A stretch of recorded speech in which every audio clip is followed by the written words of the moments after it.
wabarakatuh dan selamat sejahtera saya ucapkan kepada para penonton dan dihormati Encik Alif bin Syahdan selaku pensyarah Nilai Budaya dan Masyarakat. Pada hari ini, saya Muhammad Dani Syahid bin Muhammad Tindi daripada program Diploma Kesihatan Haiwan dan Peternakan semester pertama akan berkongsi tentang kaum yang saya kaji. Kaum yang saya kaji adalah kaum Minangkabau. Let's go! Aspek yang saya akan terangkan dalam video ini. Yang pertama adalah pakaian tradisional. Yang kedua, adat kematian. Yang ketiga, adat perkahwinan. Yang keempat, organisasi dan kepimpinan. Yang kelima, simbol-simbol budaya. Dan keenam, makanan tradisional. Okay, let's go. Sejarah kedatangan etnik Minangkabau ke Tanah Melayu. Orang Minangkabau merupakan penduduk asal kawasan dikenali sebagai Sumatera Barat di Indonesia. Pada permulaan abad ke-14, masyarakat Minangkabau tiba di Negeri Sembilan melalui Melaka dan sampai ke Rembau. Maka berlakulah pernikahan antara orang Minangkabau dengan penduduk tempatan dan daripada keturunan mereka dinamakan suku Biduanda.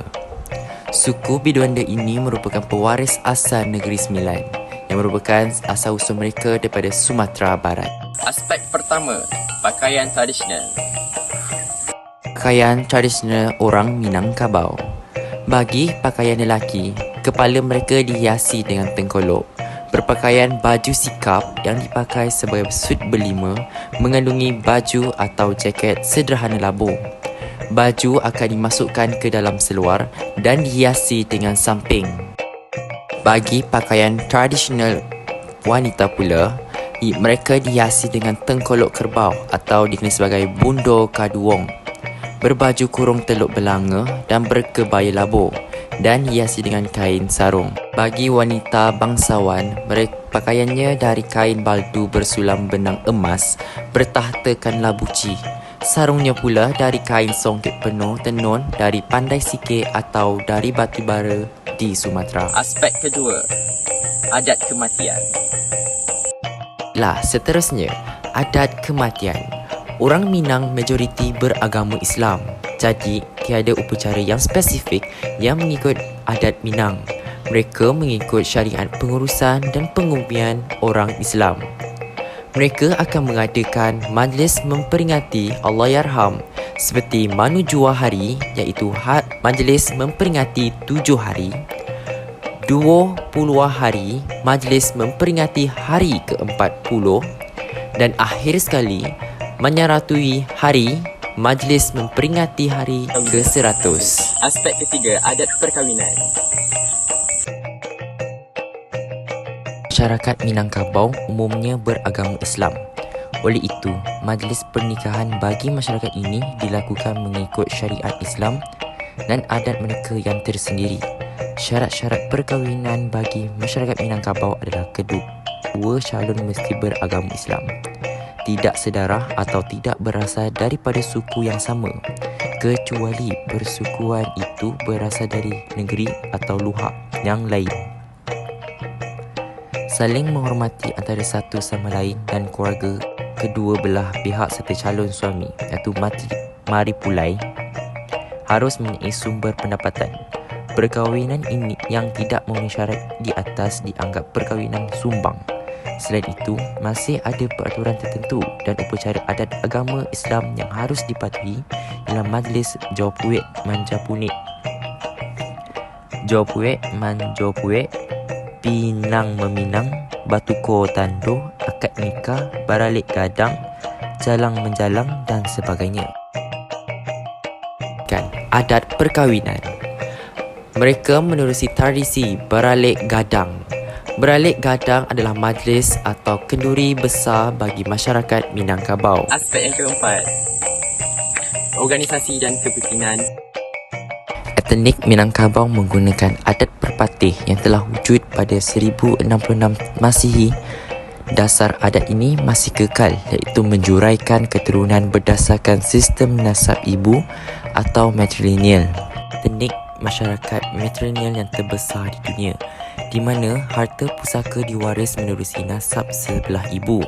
Beberapa ahli fikir berpendapat bahawa Adat inilah yang menyebabkan ramai kaum lelaki Minangkabau untuk merantau di serata Nusantara untuk mencari ilmu atau mencari kemewahan dengan berdagang. Kanak-kanak lelaki semuda 7 tahun selalunya akan meninggalkan rumah mereka untuk tinggal di surau di mana mereka diajarkan ilmu agama dan adat Minangkabau.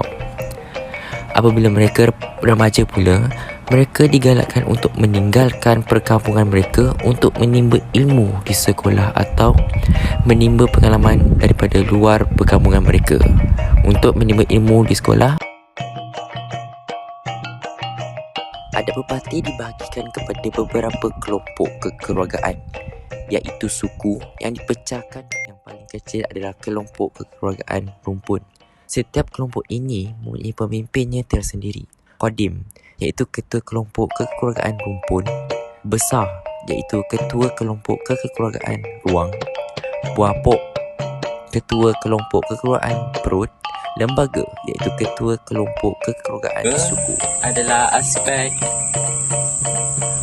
simbol-simbol budaya bagi kaum Minangkabau.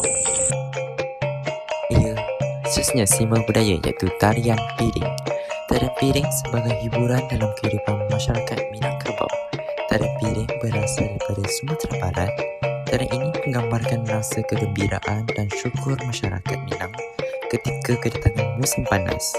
Para muda-mudi akan mengayunkan gerak langkah dan menunjukkan kebolehan mereka dengan memainkan piring yang ada di tangan mereka.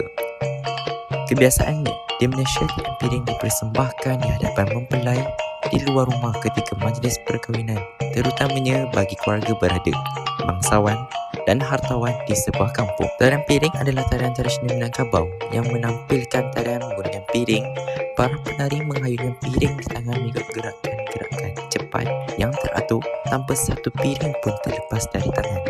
Gerakannya diambil dari langkah dalam silat Minangkabau atau silat. Makanan tradisional. Okay, let's go. Makanan tradisional orang Minang. Masyarakat Minangkabau mempunyai masakan pedas dan banyak menggunakan santan kelapa. Contohnya, rendang dan dendeng balado. Rendang mempunyai falsafah tersendiri bagi masyarakat Minangkabau, iaitu musyawarah. Mewakili 4 bahan utamanya, iaitu daging lembu, mewakili para pemimpin suku adat.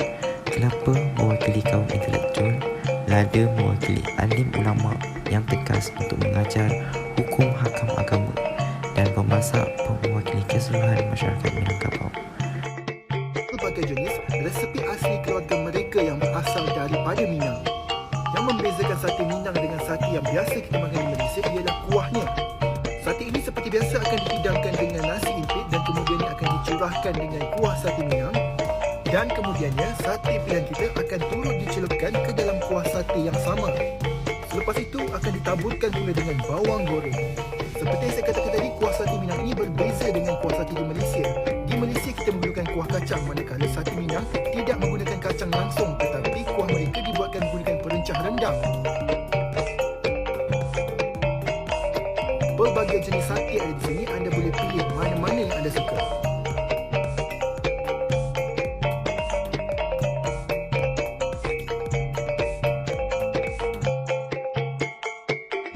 Jangan lupa cuba nasi goreng Minang.